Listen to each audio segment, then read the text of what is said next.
Mamshies! Welcome to another vlog.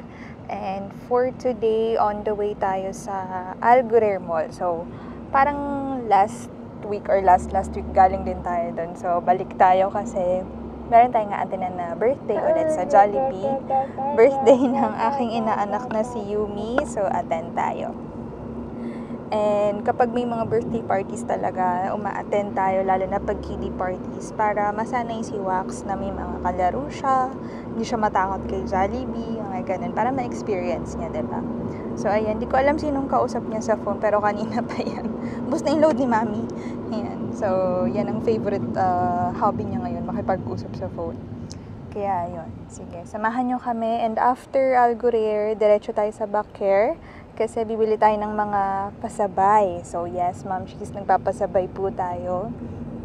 So, bibili lang tayo ng ibang mga gamit kasi kailangan by Monday mapaship ko na siya. So, sama kayo sa amin. Say bye-bye. Bye-bye. Mamaya lipat siya sa car seat. Mainit pa kasi sa pwesto niya. So, lipat ko siya doon.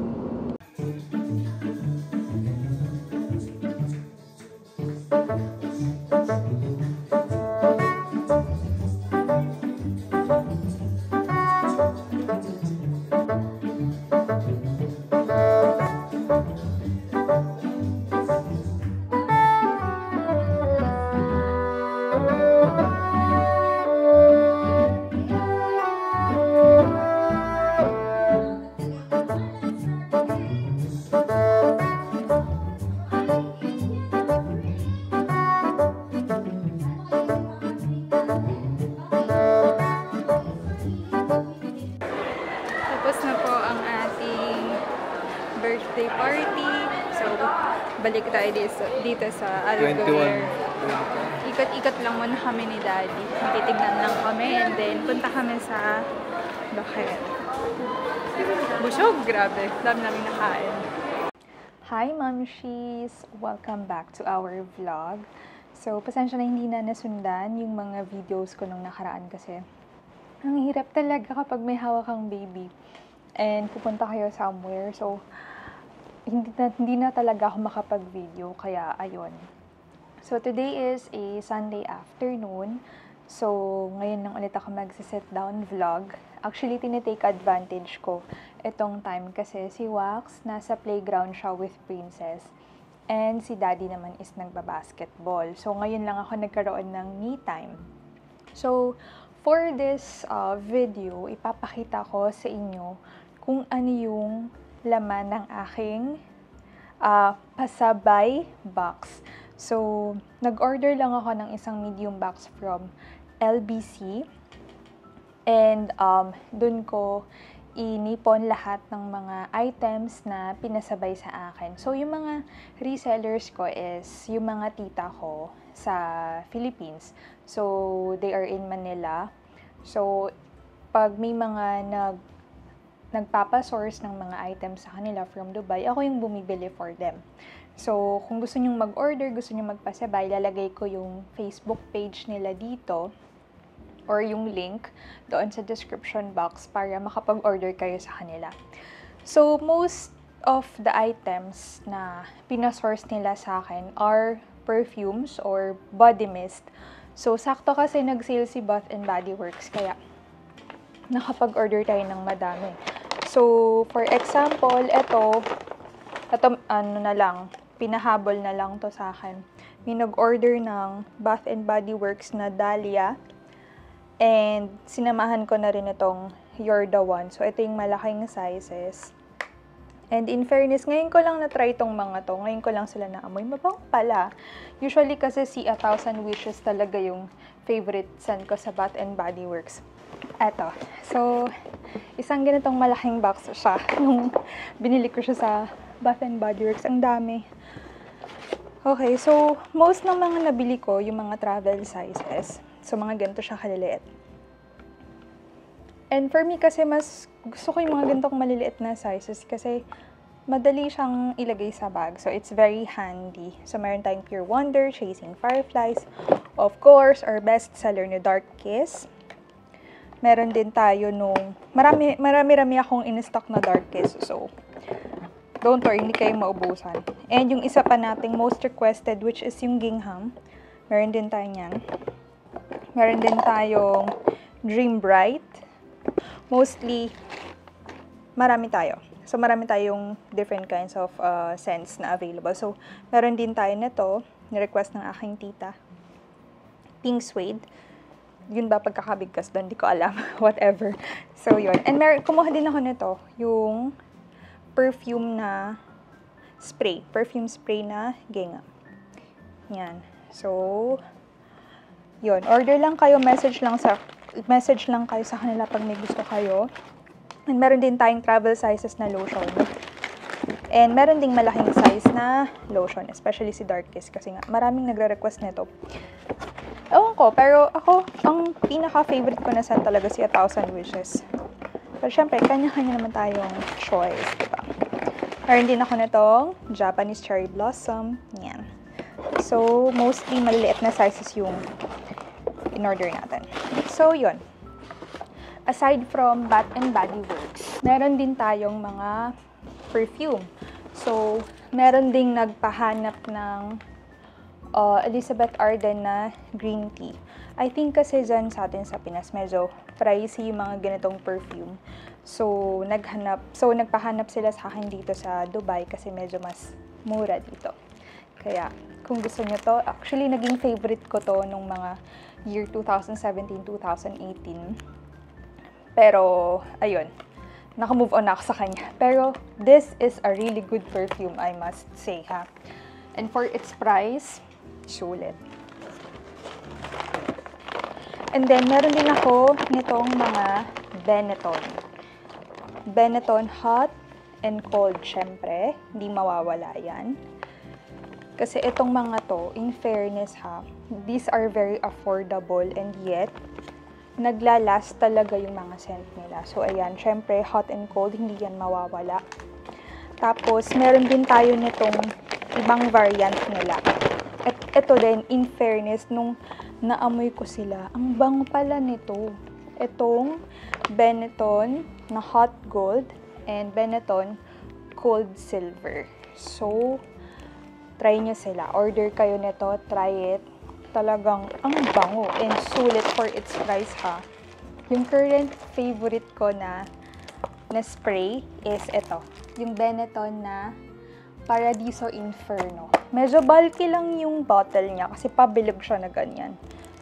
Pero my gosh, yung scent niya, alam mo yung parang bagong ligo ka, hindi ko ma-explain, pero sobrang fresh. Yun lang yung term na ma-associate ko sa kanya. Amoy bagong ligo ka, amoy fresh. Meron akong stock niyan, kaya huwag kayong mag-alala. Order lang kayo. And aside nga pala sa mga perfume, nagpa-source din sila sa atin, nagpabili sila sa atin ng polvo. Etong Enchanteur. So, ito, favorite ko din to na polvo. Yung talagang, kahit hindi ka magpabango, ang bango-bango mo pag naglagay ka nito. Especially ito, yung Enticing, yung color red, siya yung favorite ko among the scents na available. So, try nyo to mga momshies. It's really good. And, hindi mawawala ang favorite nating Piari. So, personally, ito talaga yung ginagamit ko na sabon. Siguro mga 2 years na din. So, ito nga lang, yung Piari, maliit lang siya na sabon. So, mabilis lang siyang malusaw. So, make sure na ilalayo nyo siya sa shower or yung summer na hindi siya mabilis mababasa. So, itong Piari, in fairness, nakakaputi siya. Ginamit ko siya for like, nung una, parang 1 week lang, pero nakita ko na yung difference. May onting micro peeling, pero kinakombat ko lang siya ng lotion, talagang moisturize, pero effective, yes. Super gusto ko siya. Tsaka ginagamit siya ng family ko sa Pinas. Super nagustuhan nila to kasi, di ba minsan, nagkakaroon tayo ng mga skin conditions or yung mga kati-kati, lalo na kapag mainit, gano'n, nagkakaroon tayo ng mga rashes. Nawawala gamit this one. So, meron siyang isang klase, yung papaya, and yung original na turmeric. So, both of them works really well. and effective for whitening. And of course, ang most requested product sa lahat ng mga pasabay itong Synthol. Synthol na lime scent. So yan, bumili ako ng maraming ganito kasi ang dami nilang na-request na ganito. So kung gusto nyo rin, order din kayo sa kanila. Murang-mura lang. Lahat ng items ko, mga mamshis, mura lang. Kaya order na kayo sa amin. Ayun, yun lang naman mostly yung ating mga items na pasabay for now. We'll see if may mga i-request pa sila sa susunod. So, syempre, aside dun sa mga items na pinasabay, nagsama na rin ako ng ibang items na ipapadala ko. So, for example, eto, syempre, pag nasa Dubai ka, hindi mawawala ang fairy sa inyong mga balikbayan boxes because napaka-effective nito pang tanggal ng mga sebo-sebo sa mga hugasin. Especially nag-open ng paresan ang aking parents, ang Papa John's Pares. So, kailangan talaga nila nito pag naghuhugas ng mga kaldero, kawale, plato, mangkok, syempre masebo, diba? So, effective yung fairy na yan. Sinamahan ko na rin ng lotion.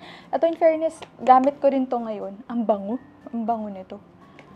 So, this is Cosmo. Papaya to, pero ibang ginagamit ko eh. Color green siya, hindi ko maalala kung ano. Pero, mabango sila lahat.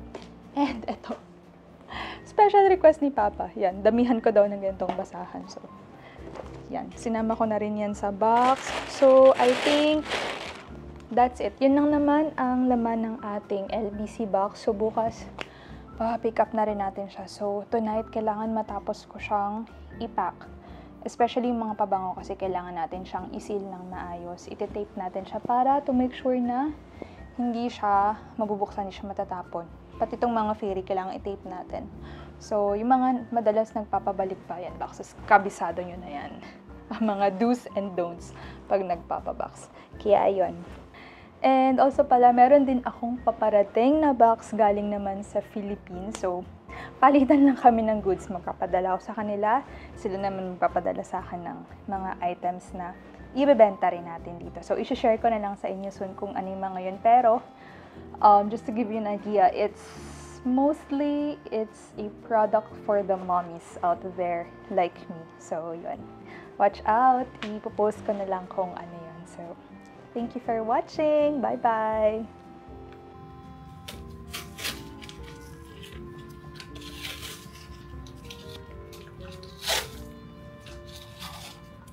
Yan. I-seal natin siya kasi madaling matanggal yung bote ni Bath and Body Works. Chanan! Favorite! Okay na to kasi naka-box naman siya. I-seal natin isa-isa lahat ng bote ng Bath and Body Works. My God, ilang piraso to? 30 pieces yata to. Pero tiyagain natin. Bango.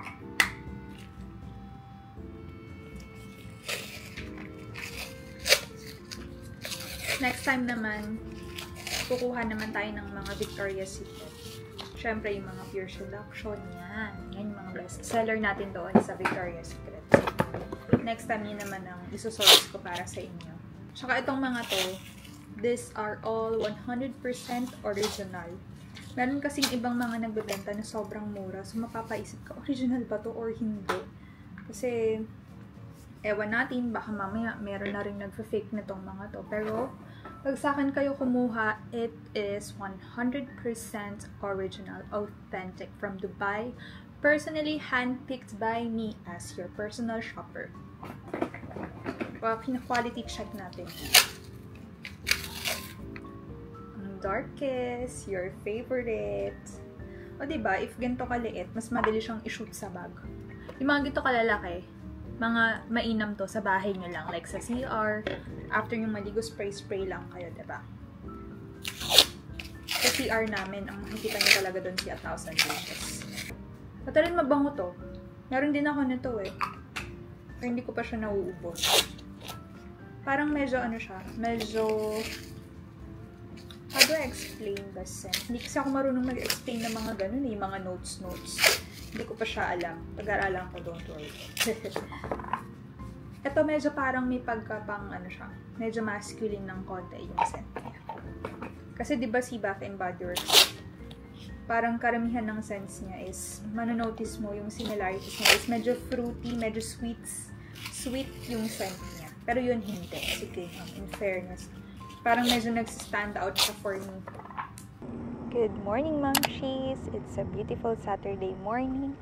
And right now, it's, ano oras na ba? Mga 10:40, 10:45.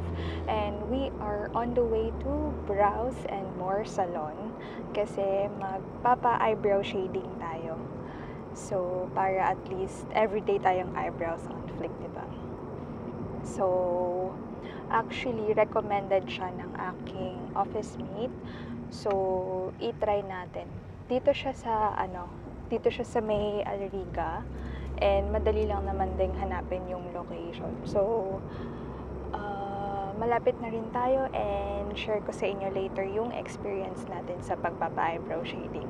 So, kasama natin of course si Daddy and si Wax. Hi, Waxy! Say hi to the camera! Yan, naka-mohawk siya. Pinagupitan namin siya like 2 weeks ago yata yun. So, yan. Naka-mohawk siya.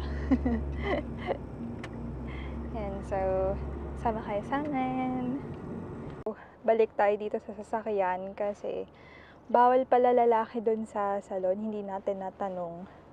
And kasama ko si Daddy tsaka si Wax. Si Wax daw pwedeng maiwan pero syempre, iiyak si Wax doon kung wala siyang kasama, wala siyang kalaro habang ginagawang kilay natin. So, si Daddy naisip niya na malapit lang din kasi dito yung Algurer Mall. So, pupunta muna sila doon.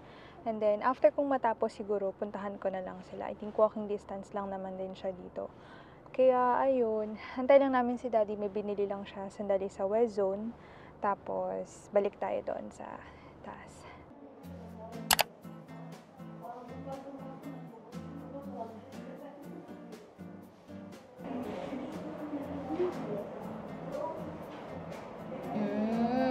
I'm taking a video.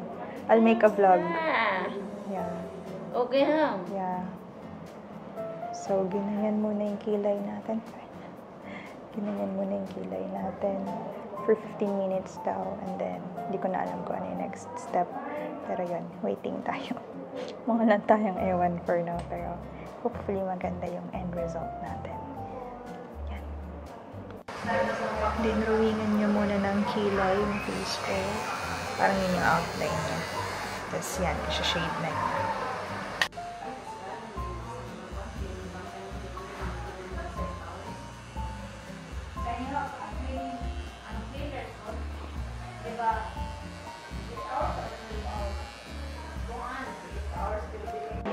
Hi, Mamshies!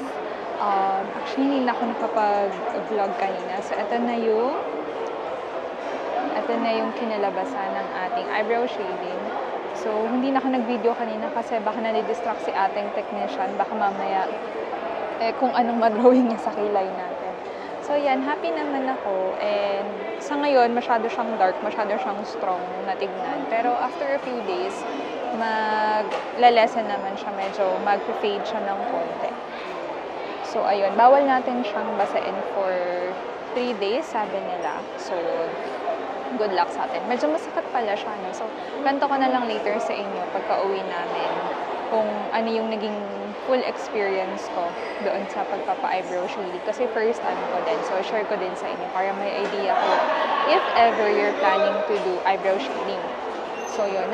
For now, nandito tayo sa Algurer Mall. Sinundan ko sila Daddy dito. Nakapag-grocery na rin kami. Hindi na ako nag-video kasi mabilisang grocery lang kami. And nandito kami ngayon sa food court. Mabilis na lunch lang din kami and uwi na rin kami. Unfortunately, natamaan kami ng nap time ni Wax. So yan, tulog siya ngayon. Pero I'm hoping na mahaba-haba yung tulog niya as usual. Kaya yun, tingnan natin. So lunch lang muna kami and uwi na rin kami maya-maya.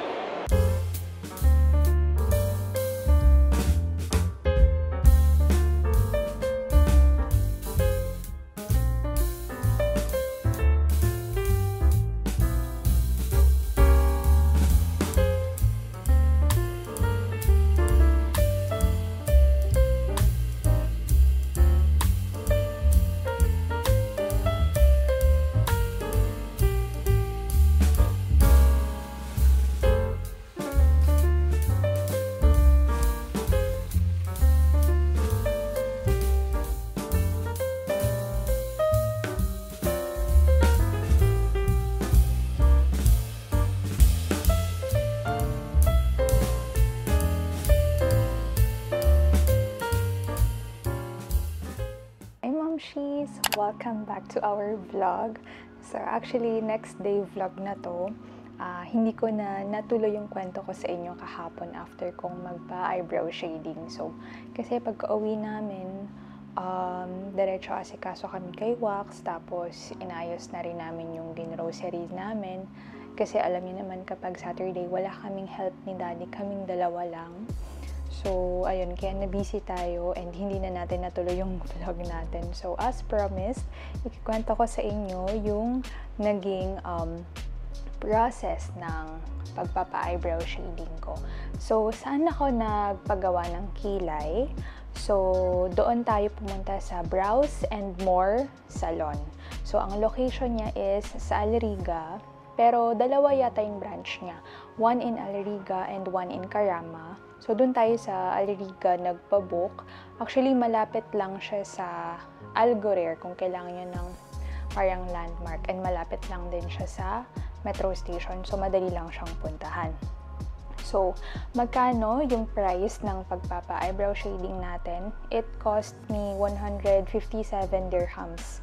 So, yun yung regular price nila. Minsan nagpo-promo sila ng 99 dirhams. And actually, nakita ko sa page nila ngayon, naka-promo sila. So, abang-abang din kayo kung gusto nyong mas makatipid.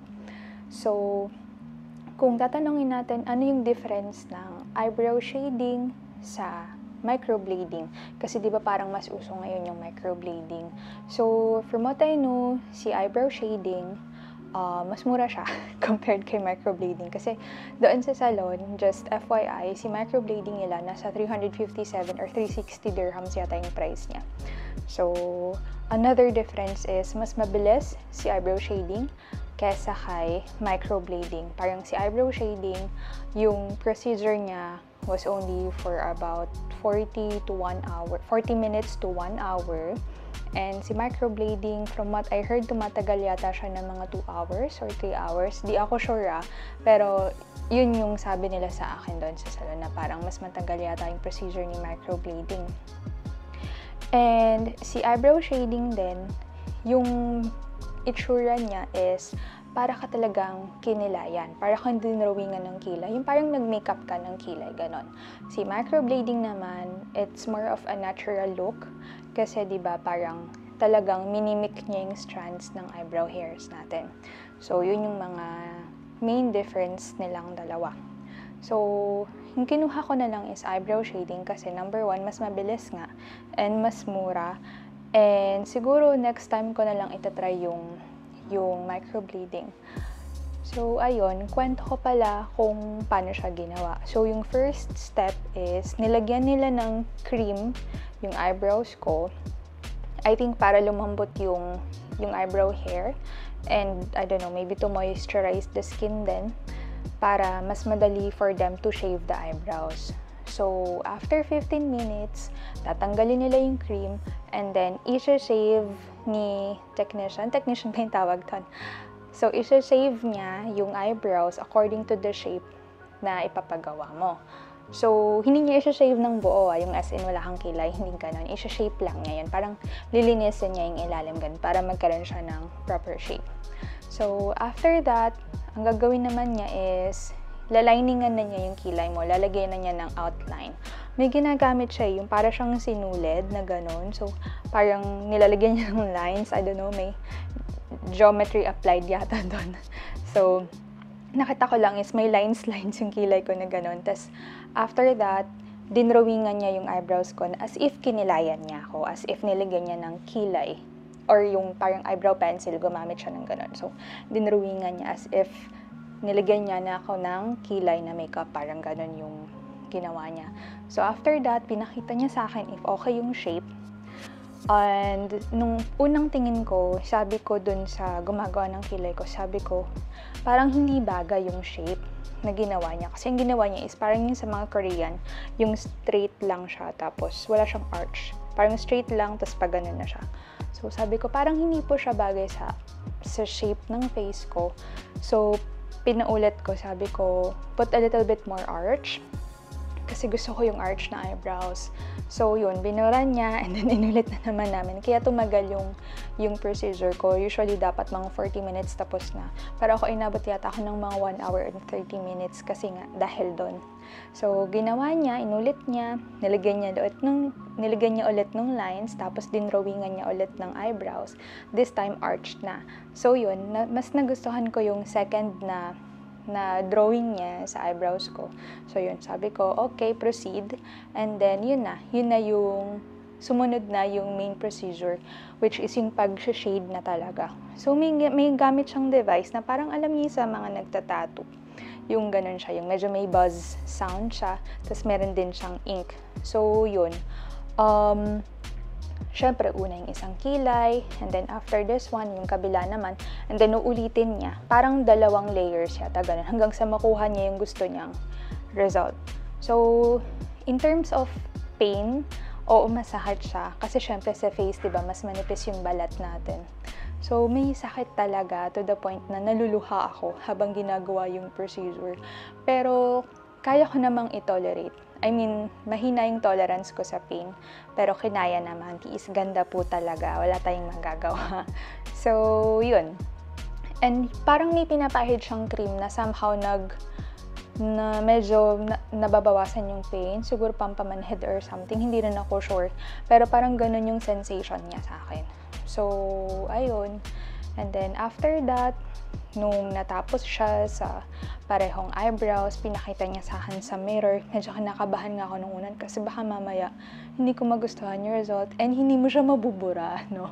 So, kaya yun, medyo nervous ako nung una. Pero pagkatingin ko sa mirror, as she promised, gagawin niya ng maayos. And yun nga.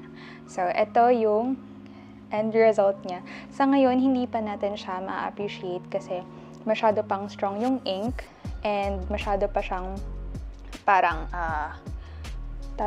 masyado pang dark yung color. Pero after a few days, medyo mag-fade siya ng konti hanggang sa medyo mas maging natural looking siguro siya. So yun, diba? Para hindi na tayo magkikilay every morning kapag papasok tayo ng office kasi although before, nung super hilig kong mag-makeup, favorite part ko yung paglalagay ng eyebrows, yung pagdadraw ng eyebrows. Ang comment ko lang siguro doon sa Brows and More, if doon nyo balak magpagawa. Although marami akong nakikita ng mga salon na nag-o-offer ng same services, medyo mas mahal nga lang. Si Brows and More kasi parang siya yung affordable for me and recommended by my office mate. So, at least may reference na tayo, diba? So, masasabi ko lang, ang nahirapan lang ako doon sa salon is yung communication. Kasi yung technician, yung gumagawa ng kilay, hindi siya ganun kasanay mag-English and hindi rin siya ganong nakakaintindi ng English. So, I don't know paano kami magka-communicate nung una. So, ginagamit lang namin yung Google Translate. So, yun lang. Ganun lang kami mag-usap. So, yun yung medyo naging difficult for me. And nung part na hindi ko nagustuhan yung unang drawing niya, medyo nahirapan na akong i-explain sa kanya kung paano ko sasabihin na lagyan mo ng konting arch. So, nagpatawag pa kami ng isang staff doon sa salon to help translate kung anong ibig kong sabihin. Pero yun naman, nagets naman niya agad. And yun nga, so far, okay naman siya. Malalaman natin in a few days kung okay pa rin siya or after a week or after a month. So, yung aftercare nga pala niya, sabi nila, bawal siyang basain for 3 days. So, yun yung medyo challenging for me. Kita nyo, basa yung hair ko, kakaligo ko lang. And nahirapan ako, paano siya hindi mababasa. So, ang suggestion nila, balutan mo siya ng cling wrap. So, ganun ginawa ko. Binalutan ko siya ng cling wrap, tapos nilagyan ko ng masking tape para hindi pumasok yung tubig. Tapos nakalin lang yung head ko ng ganun para mabasa ko yung buhok ko. And iwas talaga na mababasa yung face ko. Tapos, pag hilamos na lang, ingat lang din, kinip ko pa din yung cling wrap para hindi mabasa yung eyebrow part. Tapos, part by part lang yung paghuhugas ko ng face. So, medyo challenging siya. 3 days siyang ganun. So, we have to follow it kasi baka mamaya, hindi ko alam kung anong mangyayari if we don't follow it. Baka mag-fade yung yung color or baka mamaga siya kasi 'di ba technically medyo may sugat siya ganun.